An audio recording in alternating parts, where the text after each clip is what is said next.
The Nightmare Before Christmas alarm clock. Let's do it. Goes with little dice blocks with numbers on them. I guess this part's removable too. Yep.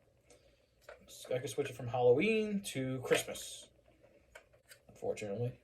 My only criticism about it is that I assumed that it was going to play music like in the movie, but it has that typical alarm sound. So here's the test run.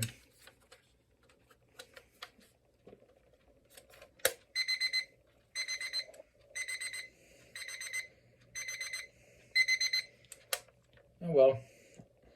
Still cool looking. It's gonna look great with the shelf. Tell me what you guys think. Don't forget to like, subscribe, and as always, stay metal.